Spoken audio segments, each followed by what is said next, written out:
The content provided in this program is solely for information purposes. You should always seek advice of physicians, therapists, and other professionals for diagnosis or treatment. Hey, welcome to a new series of interviews with me, Karen Das. The programs making up this series are produced with families in mind, especially those with children diagnosed with some form of neurodisability. In other words, children with special needs. I was very fortunate to have the support of NGOs in compiling research for these shows. It is our hope that we can all become more tolerant, compassionate, and supportive citizens towards those with special needs. The hippocampus is a part of the brain associated with learning. Hippocrates is the well-known Greek physician, dubbed the father of Western medicine, and I'm sure you would have heard, well, some of you anyway, the Hippocratic Oath. When I heard the term HippoTherapy, I figured there would be a connection to learning through a therapist, which I later learned involved horses. Hippo is the Greek word for horse. So the original, it started back in the 50s in Germany, and they called it hippotherapy because the word hippo is horse. So people are confused sometimes when I say hippotherapy, like, is that with hippos? It's like, no, it's horse therapy. So really it means horse therapy. And that's what we're doing, is offering therapy with the use of horses. And that's why the hippopotamus is called a water horse. A scenic drive through Santa Cruz up the O'Connor Road, Moraca, St. Joseph, lined with cocoa trees and extraordinary landscape, took me to the grounds of Horses Helping Humans, tucked away behind the Ortinola estate.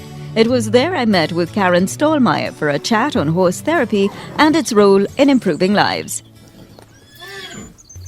This idea came to me actually quite a few years ago, over 20 years ago, when I was still living in the States, and I was a therapist in the States. I'm a speech pathologist by trade, by first degree.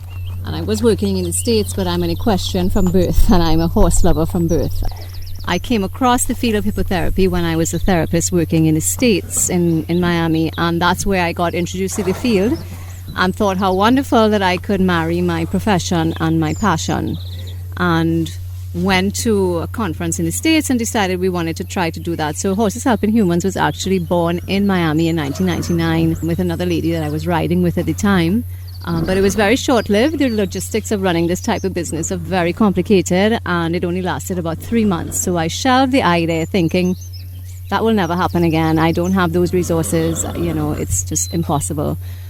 And went along with life, and I actually retired my speech therapy career, moved back to Trinidad, became a yoga teacher. I did that when I was away, and came back here to Trinidad to teach yoga. And so I've been teaching yoga in Trinidad for the past 15 years, and Bliss Yoga Trinidad is my yoga studio that I've been operating for a long time. 8 years into my return to Trinidad, and I had no horses in my life up until that point, living back here because I was so busy. A horse came up that I knew needed to be adopted, otherwise it was going to be put down. And that's one of the side issues, that why we do this is to rescue and save horses, because horses in Trinidad, once they finish racing, don't have much of a life. So being a therapy horse is another option for a horse. It's a way that they can continue to contribute and be cared for in return. So this horse came up for adoption, and it kind of triggered something in me, that one thing led to another. We ended up adopting the horse, and I thought, maybe I can use the horse to do some therapy with a friend of mine whose child had special needs. And one thing led to the next, and here we are 7 years later with 8 horses and lots of children on our schedule doing hippotherapy, among other things that we do here. Occupational therapy is defined as the use of particular activities as an aid to recuperation from physical or mental illness. Hippotherapy is a form of occupational therapy which has been very successful in many countries and now has a special place here in Trinidad. So, who benefits from this type of therapy at HHH, Horses Helping Humans? We use it primarily with children with autism and as well as other special needs. So children with cerebral palsy, Down syndrome, genetic disorders, attention deficit disorder, any type of special needs problem or issue. can be addressed using hippotherapy. Aside from the disabilities, though, we use equine therapy, which it's called when it's not used with disabilities. It's equine facilitated therapy for anyone, people with stress or anxiety, depression. They use equine therapy with veterans for post-traumatic stress disorder. They use it with recovering alcoholics and addicts because it helps everyone heal. So being around horses is beneficial for everyone. They're now using it for elderly patients who have Alzheimer's because they're finding that it helps the cognition of elderly people as well. So really for everyone, it is useful and beneficial for anyone. Well, like others, I have the same question. Why horses? What is it about this animal that makes it such a wonderful tool for therapy? You don't think that simply riding a horse would have such a profound impact on someone. And the reason it's so healing is because it shifts the brain from a cortisol-filled brain, which is the stress hormone, which everybody's always, there's so much stress in everybody's lives. It shifts the brain to produce oxytocin and dopamine, which are the relaxation hormones. So when we feel that hormone being secreted in the brain, simply because of the movement of the horse, we feel more relaxed and more at peace, and then we feel well. So healing happens simply because the state of mind shifts from one of being stressed to one of feeling relaxed, and that brings a feeling of well-being.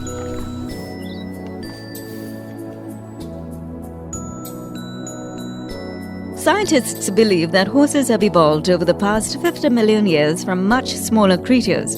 Horses can gallop at around 44 kilometers per hour. In fact, the fastest recorded sprinting speed of a horse was recorded at 88 kilometers per hour. And depending on the breed, horses can weigh up to 500 kilos. Regardless of this, a horse might seem a bit intimidating for some of us, especially a child who encounters one for the first time. So, what is the initial reaction? It varies from child to child, depending on each child, of course. Most of the children are very curious. Some have absolutely no fear and they will run right up to the animal. Others have a lot of fear and it takes them quite a while to overcome their fear. But what every single child has is curiosity. And underneath their fear and anxiety, they all are curious and they all want to get close to the animal. It just depends on their individual personalities, how quickly that happens. So some it happens the first day, and others it might take a little longer for them to get to the point where they are confident enough to actually touch the animal.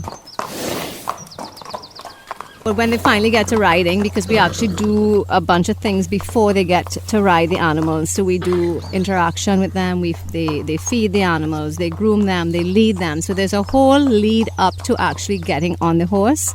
And when they actually get on the horse, the movement, what is so special about hippotherapy is the movement of the horse mimics the movement of a human walking.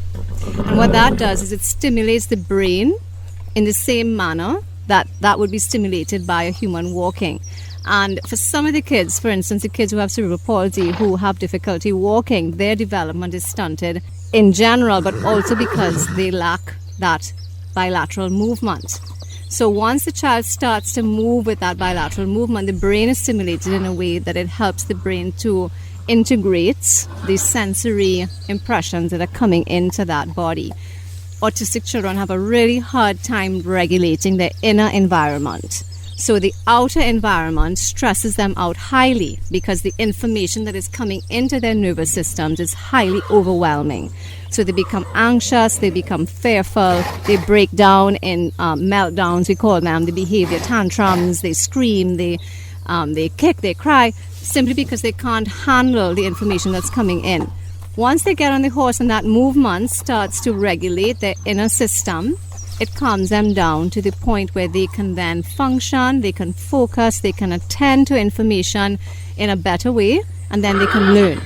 So until that point, the children have difficulty learning, and that's why it's so difficult to get them into a school, because the behaviors are so difficult to deal with that teachers aren't trained to deal with that, so they're not prepared to handle those kids in their school. But if the kids were given the right therapy and the right assistance, most of them transform into amazingly teachable children who have enormous potential, huge talents, lots of things that they can contribute as they get older.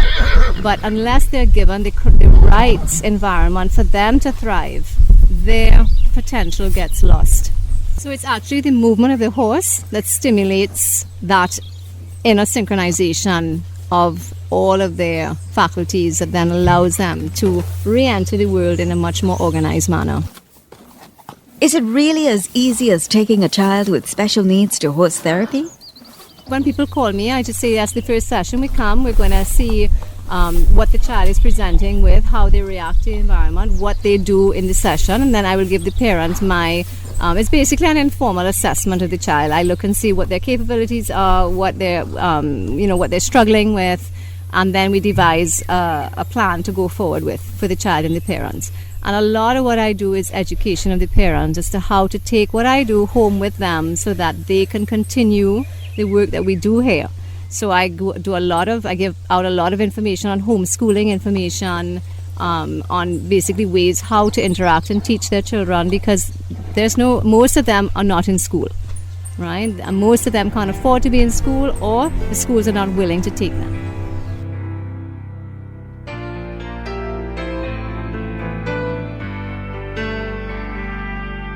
There's an old saying, prevention is better than cure. Karen Stollmeyer tells us why it's important for parents to start therapy as soon as possible. I prefer to get young kids, because from 0 to 3, 0 to 5, up to age 5 is when, as a therapist, I have the most impact in that child's developing brain. Once a child with autism passes age 6, the behaviors that they've ingrained to that point are much more difficult to break them out of up until that point. Past age 6, they're so deeply ingrained that to change behaviors is more difficult than if I got that child at 5, 4, or 3, or even 2. The earlier the better. Because once we get that child at a young age, 2, 3, 4, that child will transform completely. Totally. And I've had kids come in who are screaming, biting, kicking, spitting, scratching, slapping, vomiting, doing whatever they can to get out of what they don't want to do. And through the program, some of them are now in school. I have some of them, my worst behaved kids are now like little angels. Some are in regular schools, some in special schools, but they all are functioning at a much higher level than they were before the program.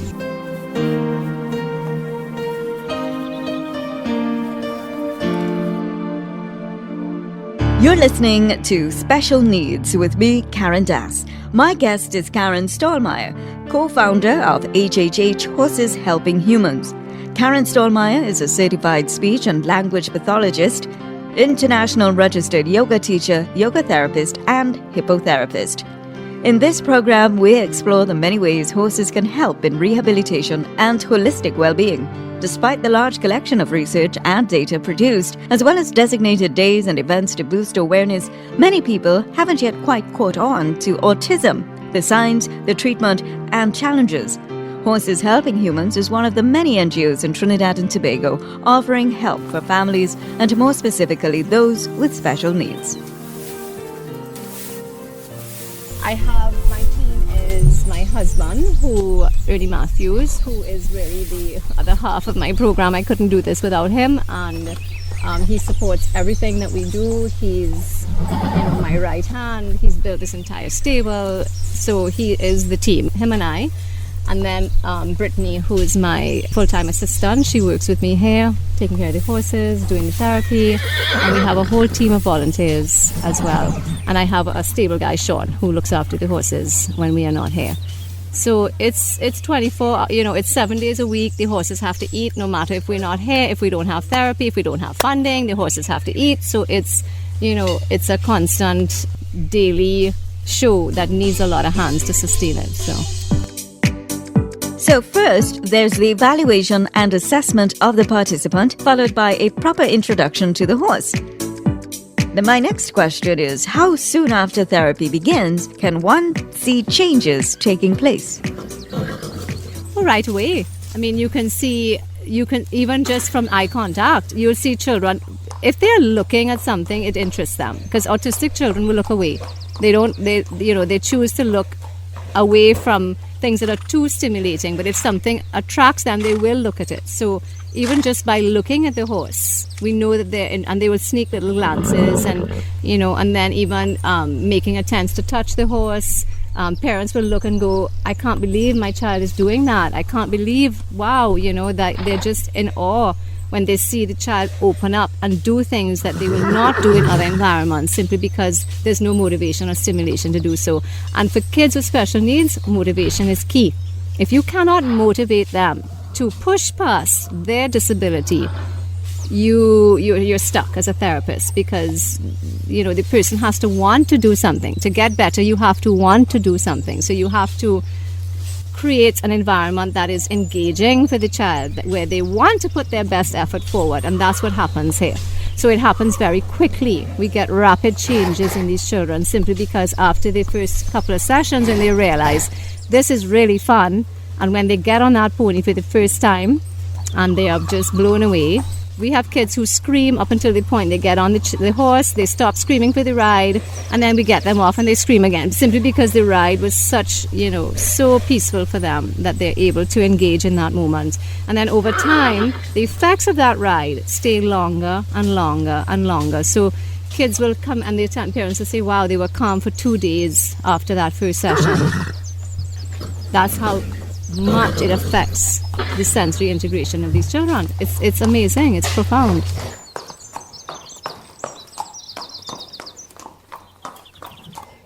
This interview took place just a few feet away from the stables, where horses were just gearing up for feeding time. And trust me, horses mean business when it comes to food.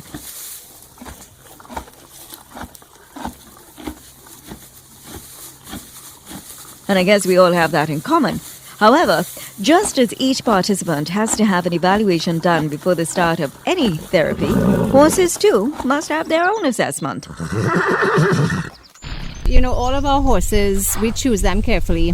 When we get calls from the track, or we get broodmares that can't be bred anymore, we go and interview the horses, and I do a thorough check on them. I check their temperaments, I check their soundness, I check how they react when they're touched all over.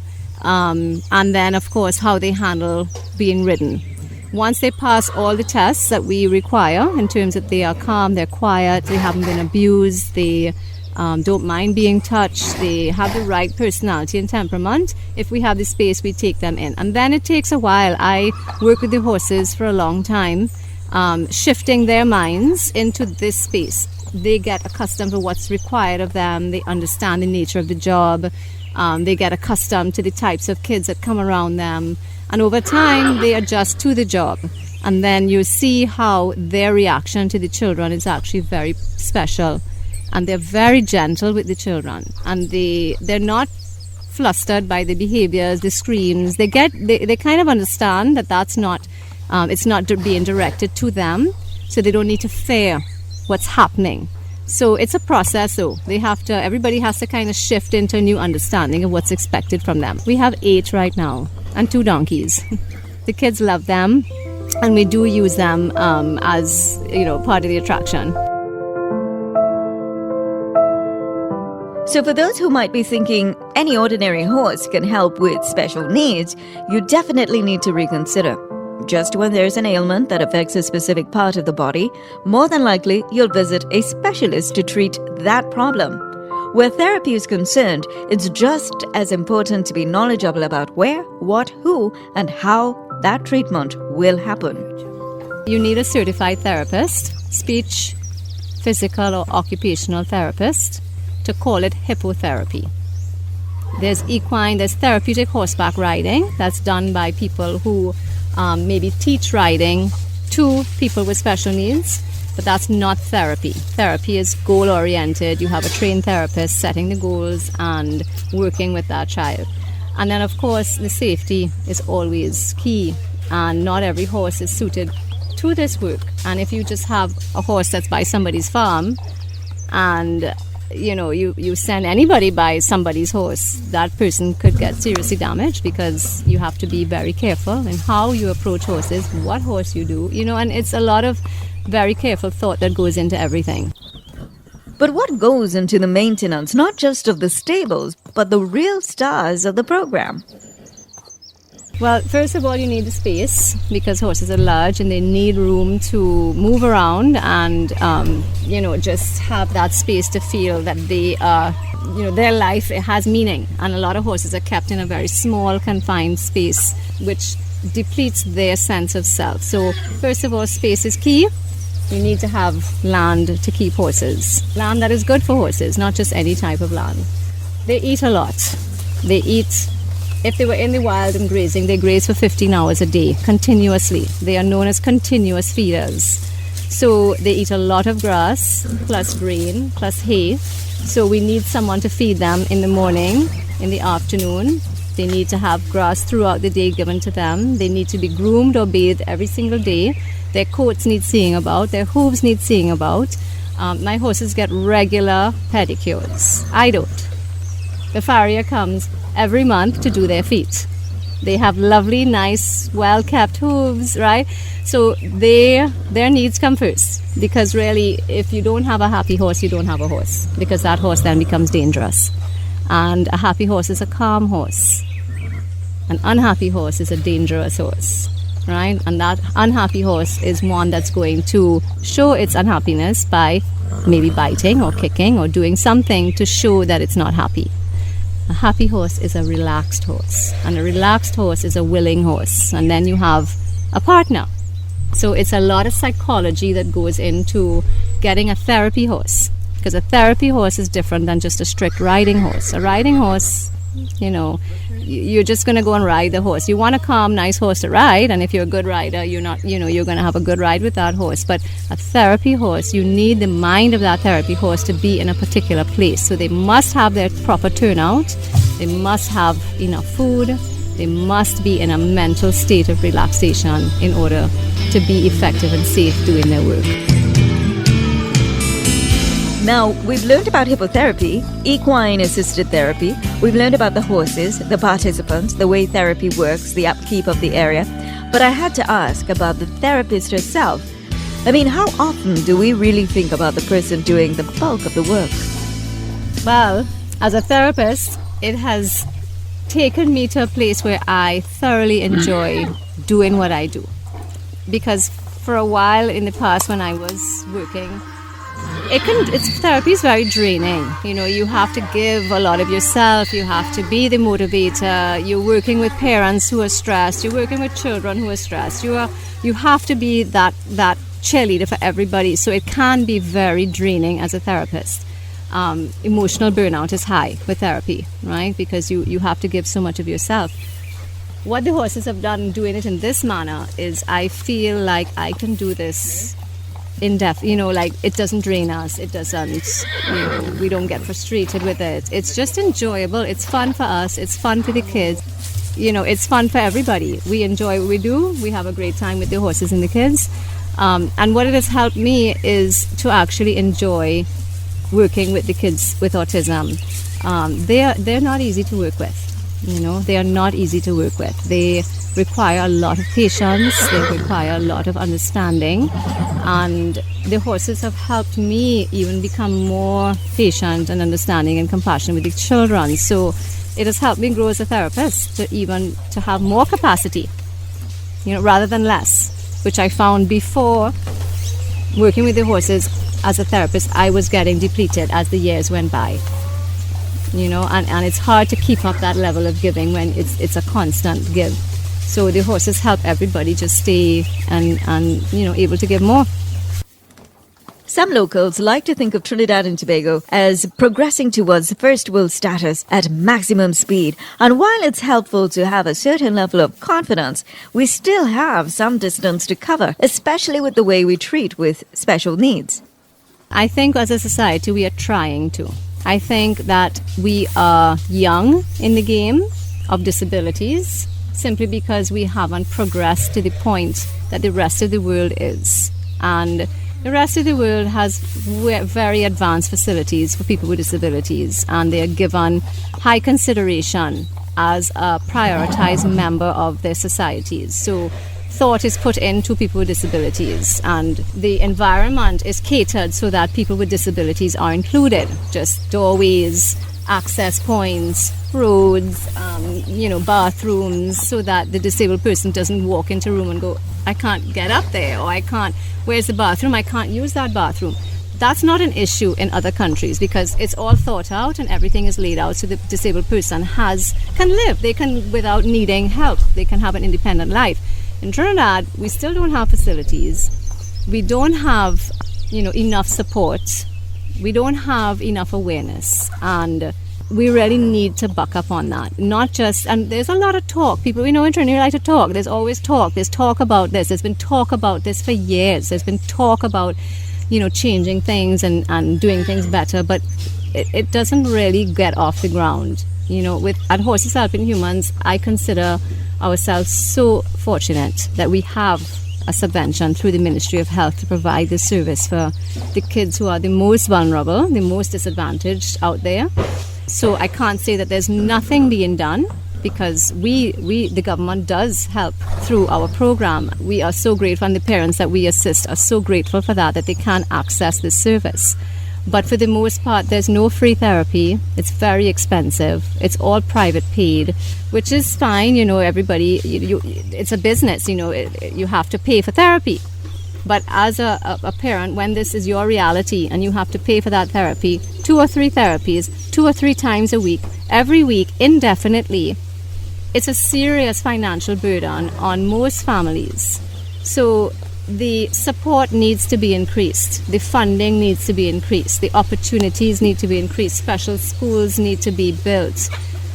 Consideration needs to be given to the kids who can be entered into mainstream school, for them to go to school.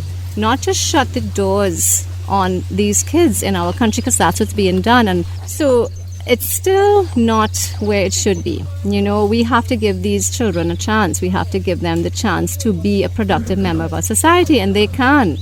They certainly can. Autistic people are extremely brilliant and extremely talented.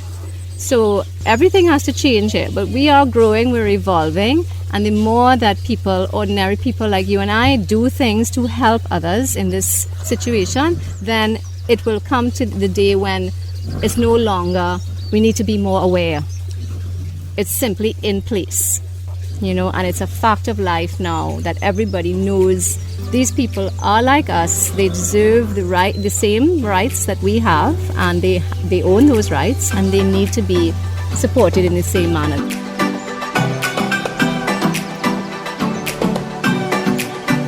Well, we've come to the end of this program. Here's how you can learn more about HippoTherapy and the NGO Horses Helping Humans. We have a Facebook page and an Instagram page at Horses Helping Humans. On there they can direct message me, or I have a phone number on the page. It's that they can reach me at as well. And just call, send us a message. Come and have an experience. Come and meet the horses and see why horses are such special, powerful animals to help us live our best lives. Many thanks to Karen Stollmeyer and her husband Ernie Matthews for inviting me to their stables. If you do decide to visit, be sure to check up on Storm Street, Luna, Eleanor, Ginger, Rex, and his partner. This has been Special Needs with me, Karen Das. Thank you so much for listening.